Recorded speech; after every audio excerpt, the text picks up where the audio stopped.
There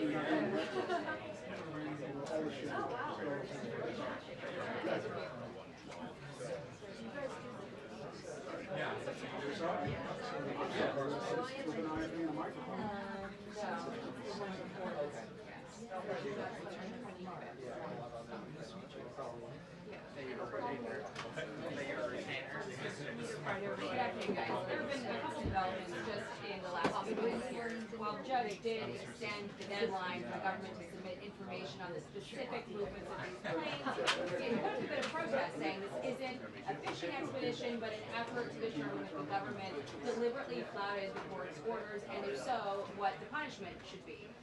He also took exception to the government's refusal to provide that information, saying that it's not classified information, and their narrative that revealing it could reveal state secrets is sort of unprecedented. He is basically giving the administration another day to deliver those answers. This, as the president certainly takes issue with what he sees as this district judge's effort to usurp his presidential authority. He has called for that judge to be impeached. Yesterday we saw the Supreme Court Chief Justice John Roberts push back on that, saying that this is, not a normal, you wouldn't use impeachment basically to resolve a dispute over a judicial decision, and that's what the appellate process is for. In an interview last night, the president indicated he didn't take the Chief Justice's words personally. He also said he would continue to operate within the bounds of the law, but this effort is continuing as the administration seeks to use the Alien Enemies Act to deport these alleged gang members, and that court fight will continue. Meantime, you had the president speaking on the phone this morning with Ukrainian President Vladimir Zelensky after his call yesterday with Russia. The one open question we have is the Kremlin has asserted multiple times now that Putin made clear that a condition for any stop to the war, potentially even a ceasefire, would be halting military aid. The president said on Laura Ingraham last night that that never came up on the call. So we are awaiting details on what the president discussed with Zelensky shortly.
Excuse me, sorry.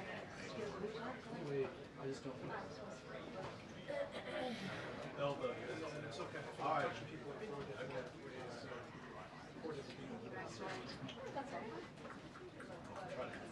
It's okay, I'll let you know.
I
noticed that too.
Good afternoon, everybody. How are we? It's a newsy day indeed. And last night we saw the very best of America. After spending nearly 300 days aboard the International Space Station, Butch Wilmore and Suni Williams are back on Earth. These two incredible astronauts were only supposed to be up there for 8 days, but because of the Biden administration's lack of urgency, they ended up spending 9 months in space. Joe Biden's lack of courage to act boldly and decisively was a big reason why Butch and Sunny did not make it back until yesterday. But President Trump doesn't waste time. Immediately after taking office, President Trump directed Elon Musk and SpaceX to rescue these brave astronauts alongside NASA. The president also called the acting administrator of NASA and told her to bring the astronauts home as soon as possible. As acting administrator Janet Petro said herself yesterday, per President Trump's direction, NASA and SpaceX worked diligently to pull the schedule a month earlier. The president looks forward to welcoming Butch and Sunny to the Oval Office when they are recovered. This historic mission brings new meaning to President Trump's promise to always look out for the forgotten man and woman. On another important matter, yesterday, President Trump and President Putin spoke about the need for peace and a ceasefire in the Ukraine war. Both leaders agreed this conflict needs to end with a lasting peace and also stressed the need for improved bilateral relations between the United States and Russia.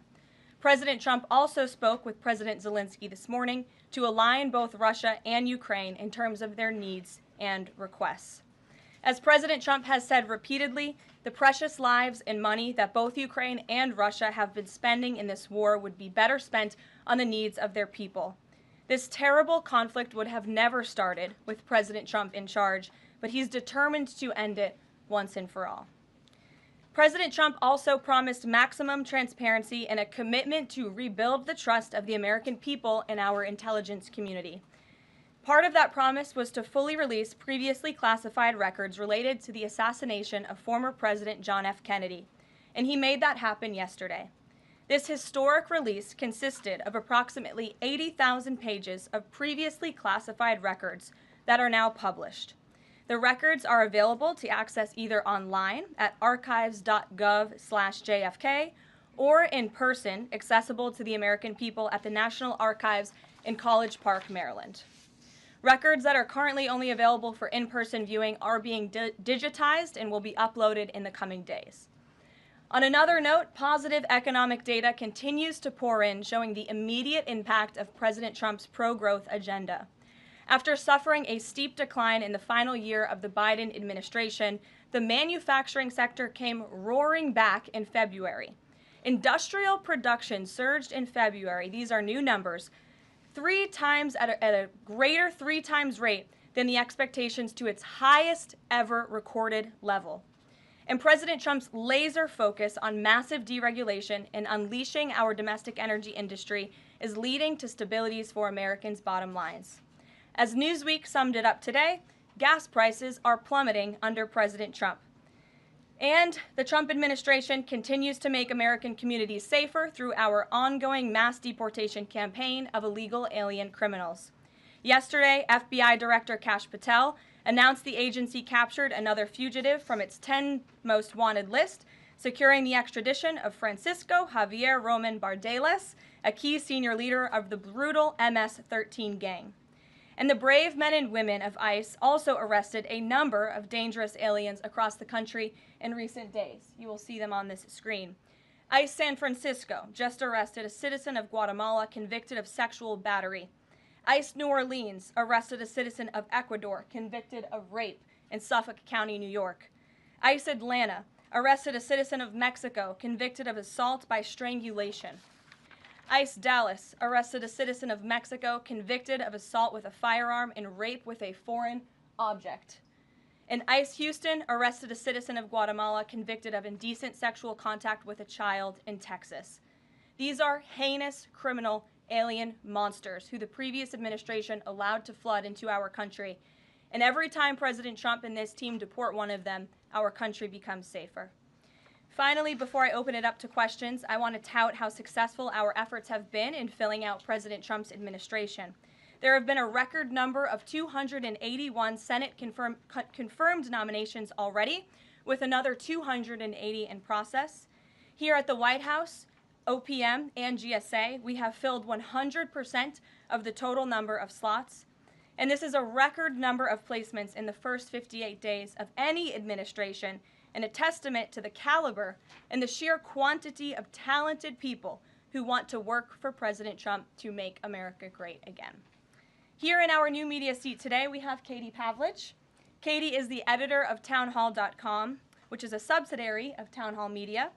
It's a leading conservative news and opinion outlet based right here in Washington, D.C., with writers and journalists reporting around the country. Last year, Town Hall Media had 60 million unique users and 1.4 billion page views, with a broad reach on a number of social media platforms. With that, Katie, please kick us off. Thank you, Caroline. Really appreciate it. Sure. Thank you.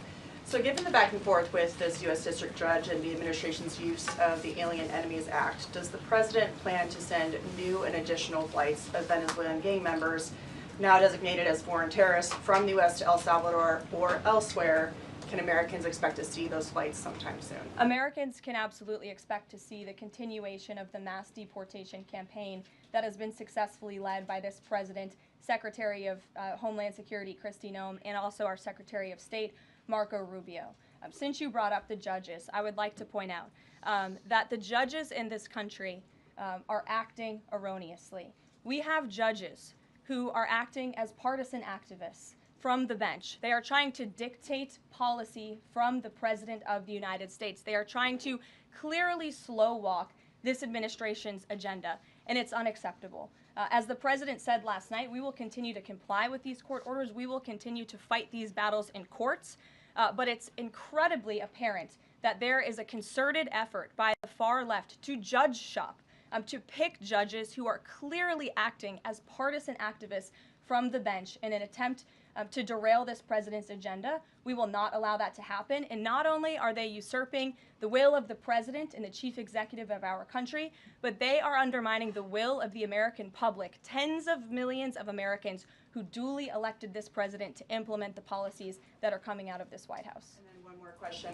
Senate Minority Leader Chuck Schumer said yesterday that he was united with Democrats in working against Americans who, quote, their attitude is, I made my money all by myself, how dare your government take my money from me? Or, I built my company with my bare hands, how dare your government tell me how to treat my customers? What is the president's response to this given his upcoming tax agenda and need to work on Capitol Hill? Well, we certainly hope that Democrats all of a sudden are for more money in the pockets of the American public. The president has made it incredibly clear that he is committed to tax cuts. He is committed to passing a big reconciliation package later this year, ending no taxes on tips, taxes on overtime, no taxes on Social Security for our hardworking seniors. And we encourage everybody on Capitol Hill to support that when it comes to the finish line, especially Democrats who clearly need a boost from the American public right now. Their approvals are at an all-time record low. Thanks for being with us, Katie.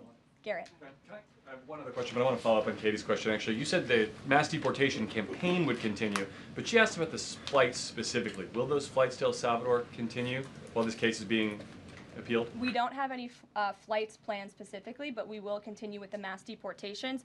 And I would just like to point out that the judge in this case is essentially trying to say that the president doesn't have the executive authority to deport foreign terrorists from our American soil.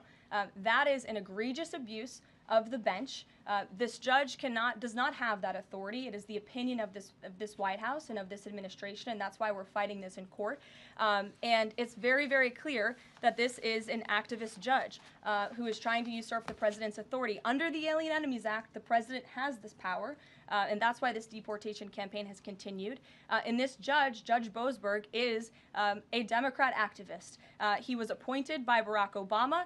His wife has donated more than $10,000 to Democrats, and he has consistently shown his disdain for this president and his policies, and it's unacceptable. Right where I wanted to go about the idea that these people are all foreign terrorists, but Judge Boasberg was originally appointed by George W. Bush and then elevated by Barack Obama. I just feel like I should clear that up. Well, let me just say something to that effect, Garrett. 67% of all of the injunctions in this century have come against which president? Donald J. Trump. Let me say that again. 60% of the injunctions by partisan activists in the judicial branch have come against President Donald Trump, and 92% of those have been from Democrat-appointed judges.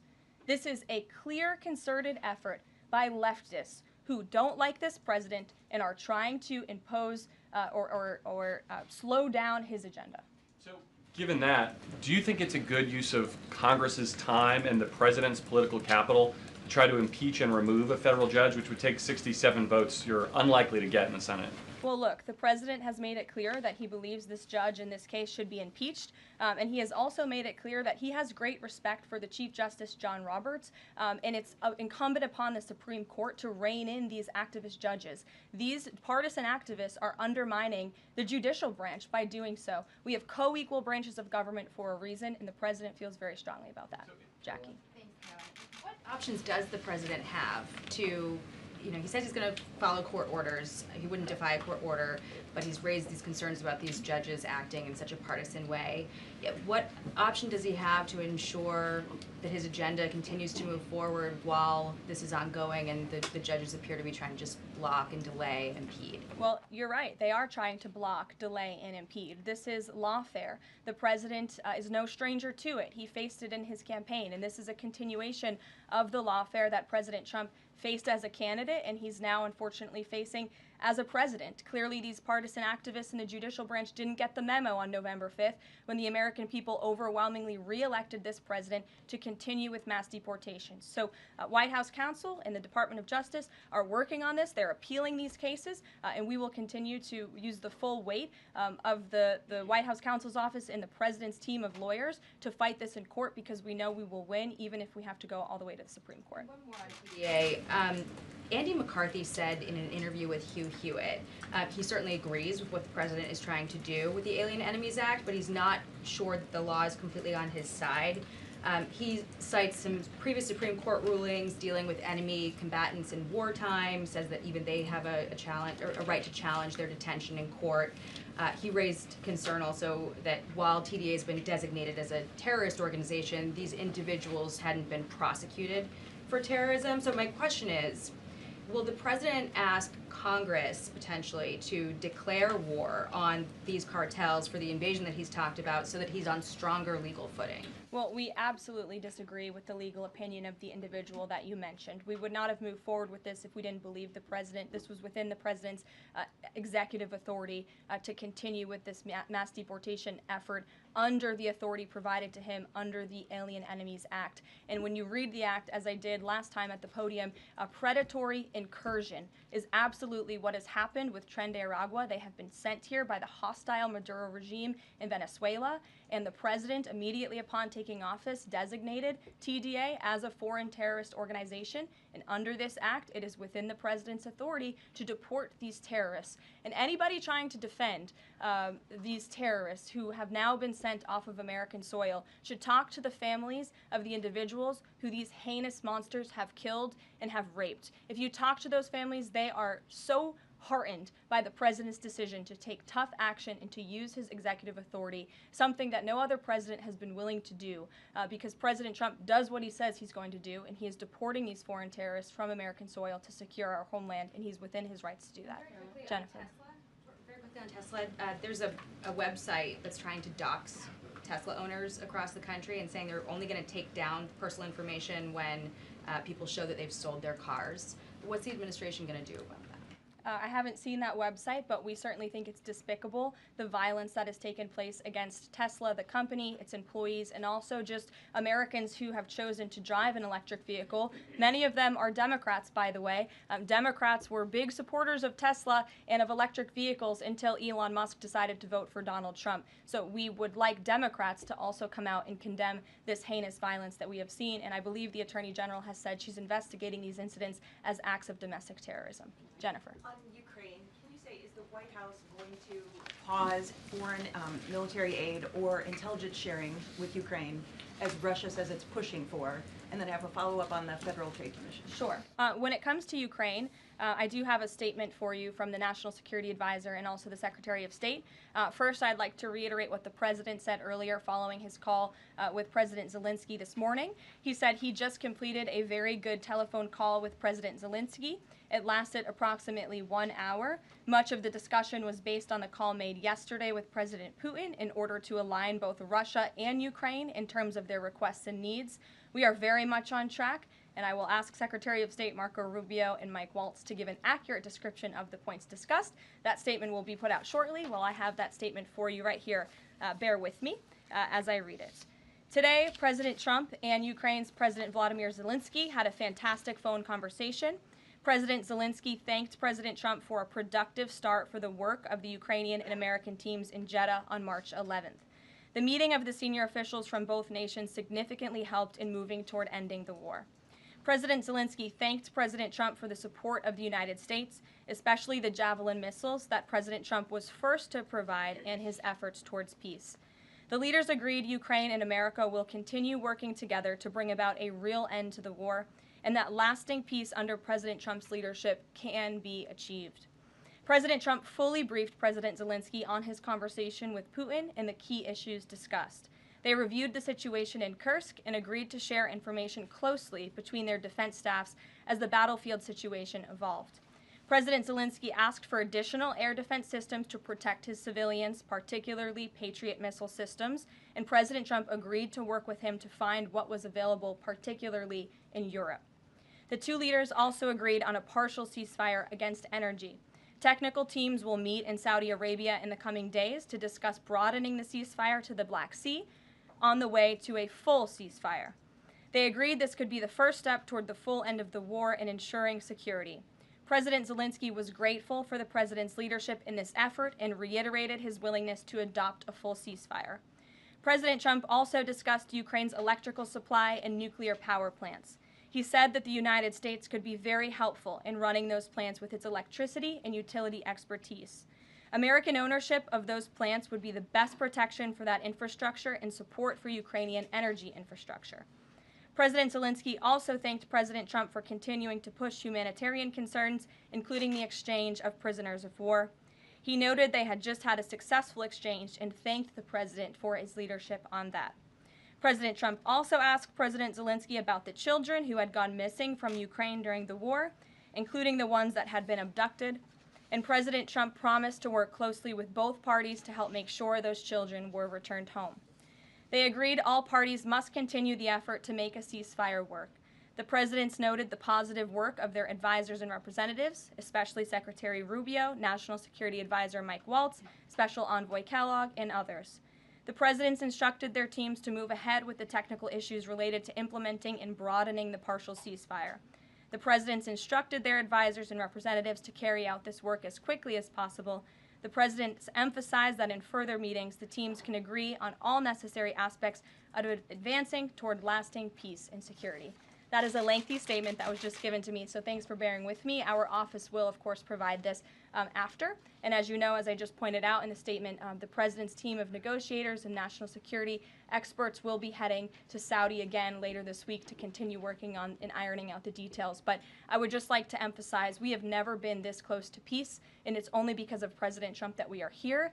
I think a couple of years ago, as you all reported on the war, it was incomprehensible to have a partial ceasefire in this conflict. And today, that is true because of the leadership of this president. So they Mary.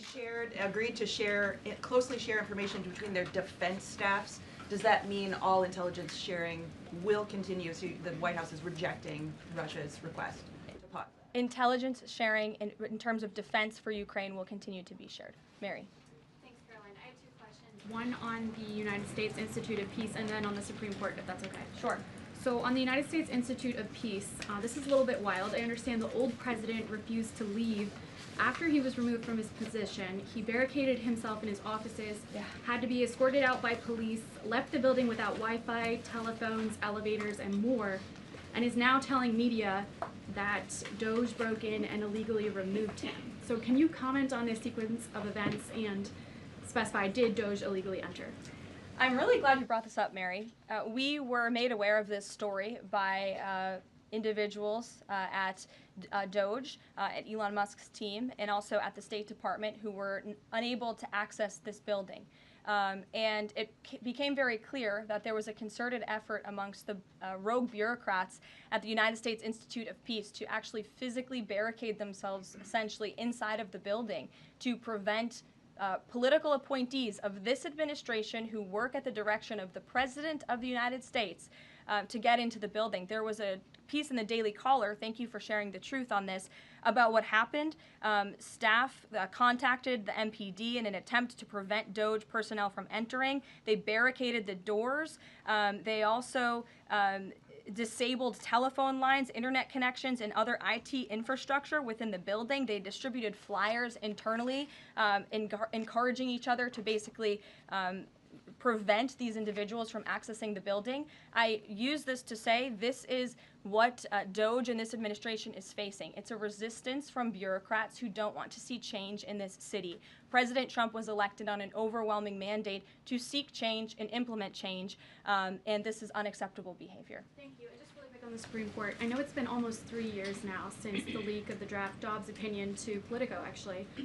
A leak which sparked protesting outside the homes of the justices and even brought on one attempted assassination attempt. I know Justice Alito said that it made the justices targets for assassination, but yet the Supreme Court has not tracked down any leaker. Does the White House have interest in finding out who that leaker was, and can you comment on that at all? I know generally speaking the president has an interest in finding leakers and he believes it's unacceptable, and it's the position of this administration. You've seen the Secretary of Homeland Security has taken tough action at her agency. Leaking is unacceptable to this president and to the leaders across the board in this cabinet, especially when it puts people in harm's way. Sure. Thank you, Caroline. A mom whose daughter was forced to change in a locker room with a biological male at school files a complaint with the DOJ. How will the Trump DOJ deal with violations of President Trump's orders protecting women and girls like this?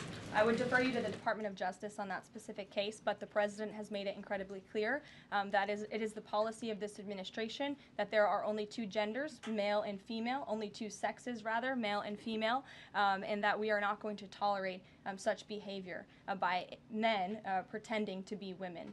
The president will continue to strongly stand for the rights of women and girls, not just in sports and on athletic fields, but also in private spaces like locker rooms and bathrooms. Sure. Go ahead. Thank you. On the FTC, two quick questions. Can you explain the president's thinking in his decision to fire the two Democratic commissioners, especially given that Mark Meadow is on track to be confirmed next week and there would be a Republican majority? My biggest question is why now? Sure. Because the time was right to let these people go, and the president absolutely has the authority to do it, and they were given ample notice in a letter that I believe your outlet reported on, so it pretty much explains exactly why this administration chose to let those individuals go. Is the ultimate goal to get this to the Supreme Court to try to overturn the 1935 precedent? The goal was to let these individuals go. If we have to fight it all the way to the Supreme Court, we certainly will. Rachel. Back to those deportation flights to El Salvador, can the administration provide any more details on how authorities determined that each of those men were in fact members of a gang? And if the White House can publish images, photos, videos of those men, why can't the administration just release basic information like their identities and names? We are not going to reveal operational details about a counterterrorism operation, but what I can assure you, as I said on Monday, we have the highest degree of confidence in our ICE agents and our Customs and Border Patrol agents who have committed their lives to targeting illegal criminals in our country, particularly foreign terrorists, and they had great evidence and indication. They have the highest degree of professionalism, and they were 100% confident in the individuals that were sent home on these flights and in the president's executive authority to do that. Follow up, I know in the last briefing you cited privacy concerns as a reason why the administration may not be able to reveal the identities. What exactly are the privacy rights of immigrants who were deported that the administration says were dangerous enough to be sent to El Salvador and sit in a prison? Again, as I just said, we're not going to reveal the operational details of a counterterrorism operation for quite obvious reasons. We're trying to combat terrorism here in the United States of America. Jeff. I could ask something else about the phone call yesterday. There was a couple different readouts from the Kremlin and the U.S. on a couple different points. One was energy and infrastructure. The U.S. statement said energy and infrastructure. The Kremlin said energy infrastructure.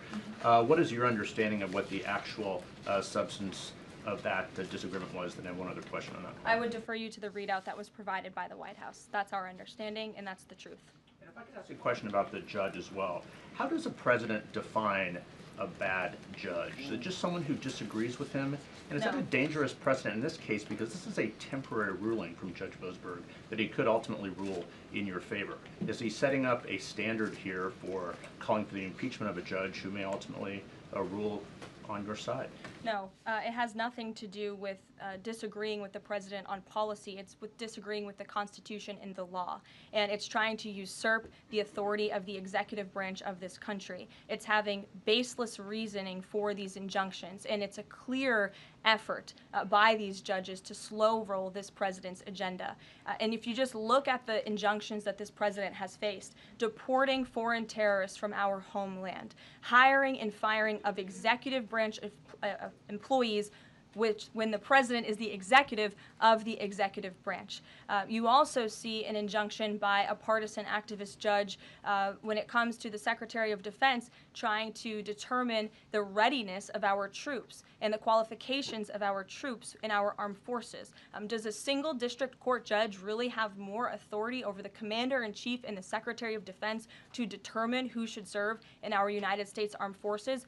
Absolutely not. Anyone who has taken a basic civics lesson can understand that, and it's ridiculous lawfare that we are witnessing. And it's. The president said he respects the Chief Justice here. Does he respect him specifically on this case and this opinion, or respects him overall? And has he spoken to any other Supreme Court justices? The president respects Chief Justice Roberts overall. He just expressed that to me in the Oval Office, but it's also quite clear that the Supreme Court needs to rein in these judges who are acting as partisan activists, and they are undermining the judicial branch, and it's a dereliction of duty on their behalf. Deanna, go ahead. Thank you so much, Caroline. On the call with Zelensky, did they discuss the minerals deal at all?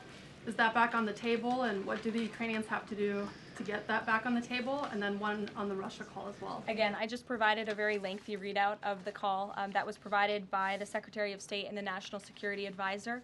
And now we have moved beyond the economic minerals deal. We are at a place of peace. We're at a partial ceasefire, and we're moving towards a full ceasefire and a long-standing peace in this conflict. And that's great news for the American public. Kremlin readout mentioned that Trump and Putin spoke about potential U.S.-Russia hockey games.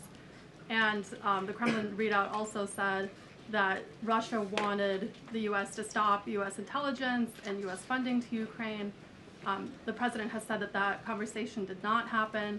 Just wondering if you can get us any more clarity on that. And also, again, if it's energy infrastructure or if it's energy and infrastructure, because I think there is a big difference between that. Again, as for the readouts of the call, I would defer you to ours. And when it comes to the topic of hockey, it did come up. However, we're more interested in securing a peace deal than scheduling hockey games right now. Sean. Hey, about the deportation flight. So was it the president himself who directed the planes to stay in the air after the judge ordered them to turn back? The president signed invoked the Aliens Enemies Act with a proclamation, which then directed the Department of Homeland Security and the Department of State to move forward with the plan of action. And as I said yesterday, all of the planes that were subject to the judge's written order took off before the order was submitted in court. I was asked and answered that question multiple times yesterday. Kate, go ahead. Is the president still considering pressuring Russia with sanctions or tariffs to try to get a full ceasefire? And is there any kind of deadline or timeline that the White House has in mind for when that pressure might ramp up? Again, the president had a nearly 2-hour-long call with President Putin yesterday. We provided a readout of that call, and we have his negotiating team heading to the Middle East this week to continue these discussions in regards to sanctions and any other details. I'm not going to give a readout of those from this podium. And on TikTok, is Oracle the leading contender for a deal? And would the U.S. back a deal that keeps TikTok's algorithm and the underlying technology still in Chinese hands? As President Trump does so well, we don't get ahead of ourselves when we are in the midst of the art of the deal. So when the president and this team are ready to announce a deal on TikTok, which is a high priority for the president, we will make that known. I've seen that reporting, but I'm not going to comment on it just yet. Sure, go ahead. Thank you, Press Secretary Leavitt. Some prominent Trump supporters have been making the case that Derek Chauvin deserves a pardon. They argue that he did not receive a fair trial. Joe Biden and other Democrats actually implied that he was guilty while the trial was going on. BLM rioters had these jurors under immense threat and pressure. Mainstream media, frankly, many news outlets here today are complicit here. They chose to ignore the autopsy report. They chose to ignore the full body camera footage. They decided to slander Derek Chauvin as a racist cop instead. Does the administration believe Derek Chauvin received a fair trial, and will they consider a pardon moving forward? The president has been asked and answered this question. He said it's not something he's considering at this time. Philip. Thank you. Two questions. First, just a follow-up on the readouts from those calls. When it comes to the discrepancies between the U.S. and Russian readout of that call between President Trump and Putin, is it the president's assessment that something is getting lost in translation, or does he believe that the Russians are trying to play games here? Nope. The president believes in his team that put the readout out, and he also put his own out on Truth Social. We've been incredibly transparent about all of the president's calls with foreign leaders, and again, I would defer you to the readout. And then following up Michael. on... Thank you, Caroline. White House said yesterday that gas prices across the U.S. have fallen for the fourth straight week. 34 states now seeing gas under $3 a gallon. This limited ceasefire with Ukraine regarding oil refineries, energy, will that affect gas prices here in the U.S.? Well, it's certainly the president's hope that gas prices will continue to fall, and he's working every single day to ensure that we do. As you just mentioned, there's been very encouraging data. Inflation is cooling and gas prices are falling. The president has established a National Energy Dominance Council, and it's ultimately the president's goal, and this administration is working hard on it every single day, to increase our energy production right here in the United States of America, to have it Trump energy boom like we saw in our first term, which will not only lead to lower fuel prices here at home, but also lessen the rate of inflation that was created by the previous administration. One more on Tesla, Caroline. Tim Walz, Governor Walz, saying last night he frequently checks Tesla stock boost during the day. How should Americans view politicians who take pride in the downfall of an American car company? I think that's quite sad, but I think Governor Walz unfortunately is living a sad existence after his devastating defeat on November 5th. Reagan, go ahead. Thank you, Caroline. Across the country, Tesla cars are being lit on fire, dealerships are being shot up, Molotov cocktails are being used. There was a website posted yesterday that shared the addresses of private Tesla owners and reportedly had Kash Patel's information on it. A.G. Bondi has called this acts of domestic terrorism. Does the White House have any indication that this is some sort of coordinated movement or that it's being funded by some outside group? And do you know if the investigation by the DOJ is being investigated as incidents of organized terror?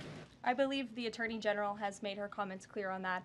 She is investigating these events as acts of domestic terrorism, and we fully condemn them. And as I said earlier to Jackie's question, we think it's despicable what is happening to not just this American company, but also their innocent employees. And again, innocent Americans who drive these vehicles. And we condemn it wholeheartedly. Sure. More than 24,000 workers in 18 agencies are in the process of being reinstated. What is your message to these workers, and can you assure them they won't be fired again as the administration directs agencies to do more layoffs? Well, the administration is complying with the court's order. Again, as I have spoken about repeatedly, we think it's despicable that we have judges acting as judicial activists, partisan activists, trying to dictate who the President of the United States, the executive of the executive branch, can hire and fire. We have never seen anything like this. We are fighting this in court, and we will continue to fight it all the way to the Supreme Court if we have to.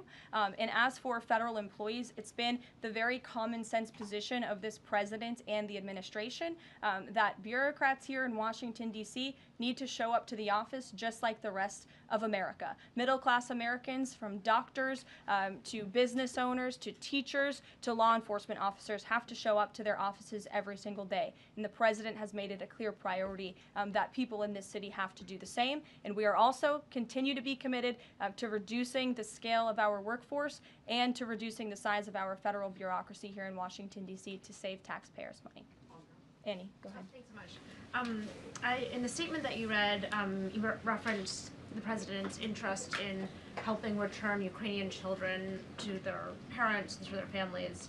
There's an organization that provides intel and information about those children that their aid has been cut. It's a Yale University program that used foreign aid. And I'm curious if, as part of this new thinking with Ukraine, that aid might be unfrozen.